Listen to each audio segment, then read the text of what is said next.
नमस्कार श्रोताओं, स्वागत है आपका रेडियो एमिटी 107.8 एफएम पर। आज जैसा कि आप जानते हैं, रेडियो एमिटी और स्मार्ट के तहत हम एक प्रोग्राम चलाते हैं, सेहत सही लाभकारी। इसी के संदर्भ में हम आए हैं नोएडा सेक्टर 45 के खजूरी कॉलोनी में और हमारे साथ हैं एएनएम कंचन जी। कंचन जी, बहुत बहुत स्वागत है आपका। आपसे पहला प्रश्न हमारा ये है कि आपके क्षेत्र में सबसे अधिक कौन से परिवार नियोजन उपाय यूज़ किए जाते हैं और लोग इन्हें क्यों पसंद करते हैं? जैसे हमारे यहाँ सबसे ज़्यादा, जहाँ तक मुझे लगता है, सबसे ज़्यादा हमारे यहाँ कॉन्डम यूज़ होता है। क्योंकि वैसे मांगने में तो वो थोड़ी सी भले झिझक करते हैं, लेकिन मैंने जहाँ तक देखा है कि जेंट्स भी कुछ आते हैं, कुछ लेडीज़ें शर्माती हैं, जेंट्स आते हैं वो खा। तो जैसे ये है कि ये माला एन वगैरह है, इनमें क्या है, वो डरते हैं कि कभी दवाई खाना भूल गई या कुछ वैसी चीज़ें हो गई, या नसबंदी से भी उनको मैंने वो है कि डरते हैं। तो ये है कि इसको बड़े आसानी से लोग यूज़ कर लेते हैं, लेकिन इस क्षेत्र में सबसे ज़्यादा वही है, कॉन्डम ही है, जहाँ तक मेरा है अभी तक अनुमान है, ज़्यादा वही यूज़ होता है। ठीक है, बहुत बहुत धन्यवाद आपका। आपसे हमारा अगला प्रश्न ये है कि परमानेंट यानी नसबंदी और टेम्पररी मेथड्स में लोगों को जागरूक करने के लिए आप कैसे काउंसलिंग करती हैं? ये है कि मैं, जैसे हमारे सेशन पे कुछ लोग आते हैं, तो जो परमानेंट वाला है, जैसे 2 बच्चे हो गए हैं, तो हम यही सलाह देते हैं, अगर 2 बच्चे आपके हो गए हैं तो आज के माने आधुनिक युग को देखते हुए आप 2 पे ही इसको अपना लीजिए। क्योंकि उस पे आप जाएंगे तो उसमें कोई गारंटी नहीं होती, कभी कभी कुछ चीज़ें मिस हो जाती हैं या हम ध्यान से उतर गया, तो उसमें आपको चांस ज़्यादा रहेंगे। और परमानेंट मेथड में आपको ये है कि आप कंफर्म निश्चिंत रहोगे और आपके बच्चे भी और फैमिली भी हैप्पी रहेगी। तो समझाने का यही ज़्यादा टारगेट होता है कि आप अपनी और मने सारे मने परिवार भी अच्छा रहे, हेल्दी रहो और भी अच्छा हो, तो ये अच्छा है परमानेंट वाला। तो उसको आप अपनाएं, भले उसमें थोड़ी सी आप मने घबरा रहे हो, हम मदद करने के लिए भी तैयार हैं, आपको वहाँ तक भी ले जाएंगे, ऑपरेशन वगैरह जो भी है, नसबंदी या जो भी है, आप जहाँ डर रहे हो वहाँ साथ में रहेंगे हम। तो काफ़ी लोगों ने करवाया, ऐसी बात। धन्यवाद इस जानकारी के लिए आपका। आपसे हमारा अगला प्रश्न ये है कि क्या कभी ऐसा हुआ है कि कोई दंपति परिवार नियोजन के बारे में डर या भ्रम के कारण मना कर रहा हो? आपने उसे कैसे समझाया? जैसे कुछ लोग थे आए तो बोले कि मैम, जैसे कि नसबंदी भी हो रखी थी, दोबारा फिर से हो गया था, वो आ गए केस, तो वो डर गए। वो बोले कि आप कैसे श्योर हो कि हम दोबारा कराएं, और फिर ये चीज़ हो गई तो फिर हम क्या करेंगे, हम तो ऑपरेशन हमने करा लिया था, नसबंदी करा ली थी, लेकिन ये दोबारा 4 साल के बाद फिर ये रुका है। ऐसा भी आया हमारे पास। हमने कहा देखिए, कभी कभी चीज़ें हैं, आदमी है, गलतियां हो जाती हैं, लेकिन इसका ये मतलब नहीं है कि आप वो ठीक है, आप उसमें डर रहे हैं, ये मान रहे हैं कि गलती हुई है, लेकिन ये कि एक बार हमारे कहने से आप फिर भरोसा करिए, एक बार फिर कोशिश करिए, हम साथ में हैं। तो फिर उन्हें बहुत समझाना पड़ा काफ़ी बार।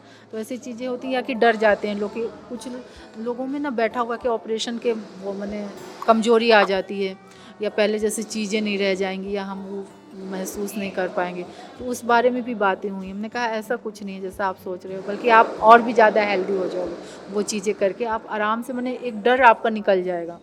तो लेकिन कुछ चीज़ें थी कि जहाँ वो डर गए थे, तो काफ़ी समझाया, तो काफ़ी लोगों में फिर बदलाव आया उसके बाद। डरे तो ज़रूर, लेकिन ये कि कुछ समझा उन्होंने कि हाँ, गलतियाँ हो जाती हैं।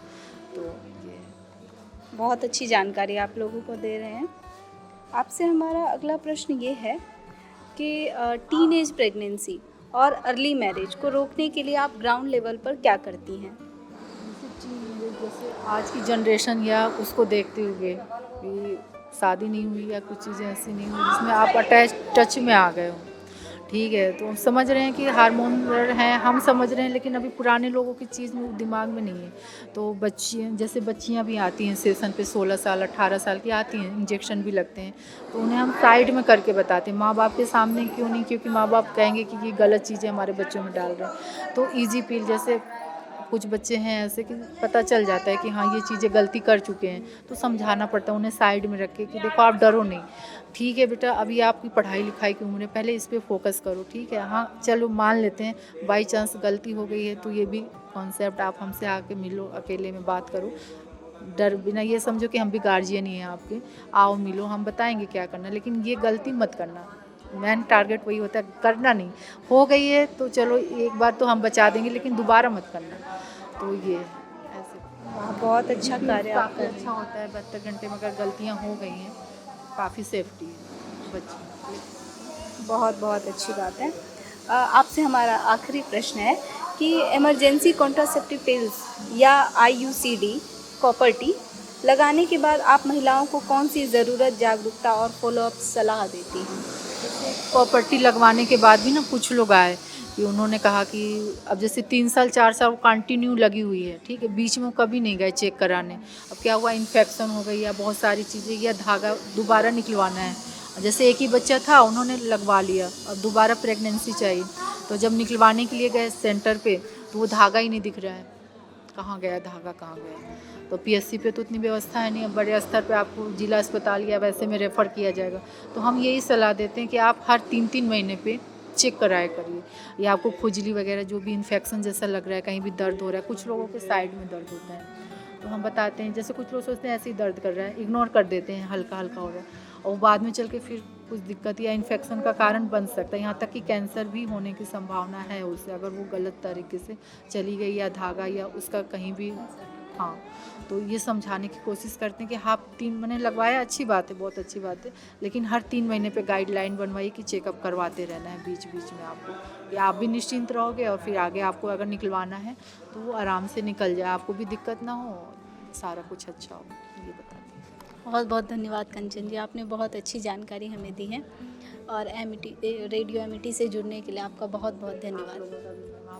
आप लोग यहाँ आए, इतना अच्छा लगा हमें, और शायद आप लोग ऐसे ही आते रहेंगे तो काफ़ी अच्छा और भी होगा, कर पाएंगे। अच्छा, आप रेडियो एमिटी का आपको ये पहल कैसा लग रहा है? बहुत अच्छा लगा, पहली बार कोई आया है बीच में हमारे, आज तक जब से हम 2014 से काम कर रहे हैं, लेकिन पहली बार कोई ऐसे आया है या इंटरव्यू या इतना वो कर रहे हैं, नहीं तो अभी तक कोई नहीं आया था अभी तक। बहुत अच्छा लगा आप लोगों से मिलके।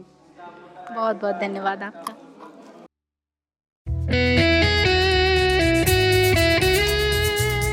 खुशियों के नए तराने, खामोशियों के बादल हटाने, सोए सपनों में पंख लगाने, लाइफ में आशाएं जगाने, उड़ान है उमंगों की, रेडियो एमिटी 107.8 FM।